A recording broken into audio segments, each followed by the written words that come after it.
सुप्रिया सुळेंची। दरम्यान विजय रुपाणी यांचा विमानतळावरील व्हिडिओ आता समोर आलेला आहे। विजय रुपाणी हे याच विमानामध्ये होते। विजय रुपाणींचा विमानतळावरील तो व्हिडिओ ही समोर आलेला आहे। हा व्हिडिओ त्यांचा शेवटचा व्हिडिओ असल्याचं दिसतंय। ही दृश्य आपण बघू शकतो। या ठिकाणी विजय रुपाणी पुढे जाताना दिसून येत आहेत। सिक्युरिटी चेक होते त्यांचा आणि त्यावेळेला त्यांच्यासोबत इतरही काही जण आपल्याला जे स्टाफ आहेत, स्टाफ मेंबर त्यांच्यासोबत आपल्याला दिसून येत आहेत आणि सिक्युरिटी चेक केल्यानंतर विजय रुपाणी हे आतमध्ये जात होते। त्याच्या आधीचा हा व्हिडिओ आहे। विमानतळाच्या आत मध्ये जातानाचा त्यांचा हा व्हिडिओ समोर आला आहे। त्यांचा हा शेवटचा व्हिडिओ, कारण ज्या पद्धतीचा हा अपघात झालेला आहे, ज्या पद्धतीने हे विमान क्रॅश झालेला आहे, त्याच्यातून एकही जण वाचण्याची शक्यता खूपच कमी आहे। सर्वच्या सर्व प्रवासी, त्याचबरोबर क्रू मेंबर आणि पायलट यांचाही दुर्दैवी अंत झाल्याची माहिती आपल्यापर्यंत येते।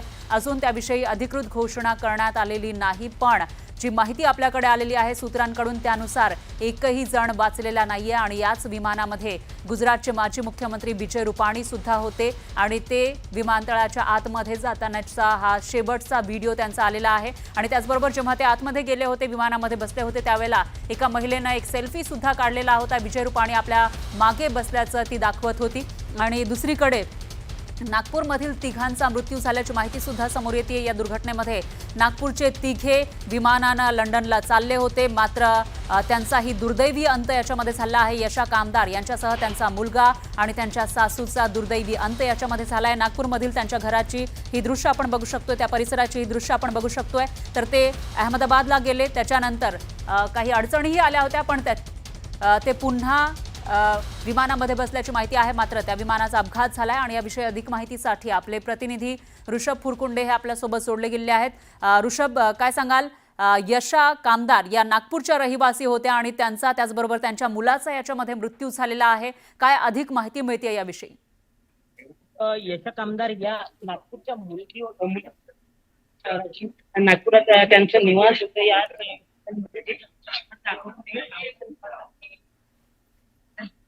अशा पद्धतीचं आणि या बरोबरच तिथं जे ते नागपूरला राहत नव्हते, ते याआधी यशा कामदार या लंडनला निवासासाठी गेलेल्या होत्या आणि त्यासोबतच त्या लंडनलाच राहत होत्या। परंतु त्यांच्या सासऱ्याचं कॅन्सरचा आजार असल्यामुळे ते कॅन्सरच्या आजारासाठी ते आलेल्या होत्या आणि त्याच्या उपचारासाठी त्या आलेल्या होत्या। त्याच उपचारादरम्यान त्यांच्या सासऱ्याचं निधन झालं आणि निधनानंतर त्यांचे अंत्यविधी उरकून त्या सगळ्या ते चालले होते लंडनला शोकसभेसाठी आणि हे सगळं त्यांचेच इथे असलेले शेजारी।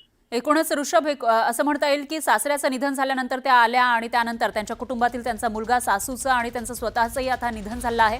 धन्यवाद या माहितीसाठी। आताची जी महत्त्वाची माहिती आपल्यापर्यंत येते त्यानुसार एअर इंडियाच्या अपघातग्रस्त विमानामध्ये 230 प्रवासी होते आणि त्या सगळ्यांचे मृतदेहांची DNA चाचणी होणार आहे। मृतदेहांची ओळख पटवण्यासाठी DNA चाचणी होणार असल्याची माहिती समोर येते। तिकडची दृश्य आपल्याकडे आहेत। तर या विमानातून 230 प्रवासी प्रवास करत होते, 10 क्रू मेंबर, 2 पायलट होते आणि त्यांच्यापैकी कोणीही वाचलेलं नाही अशी माहिती समोर येत असतानाच आता या सर्व मृतदेहांची DNA चाचणी होणार असल्याची माहिती आहे। मृतदेहांची ओळख पटवण्यासाठी ही DNA चाचणी केली जाणार आहे।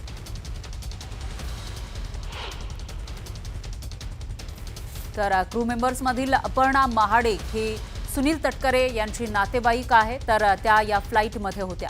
त्या सुनील तटकरे यांची सख्या भावाची बायको असल्याची माहिती आहे।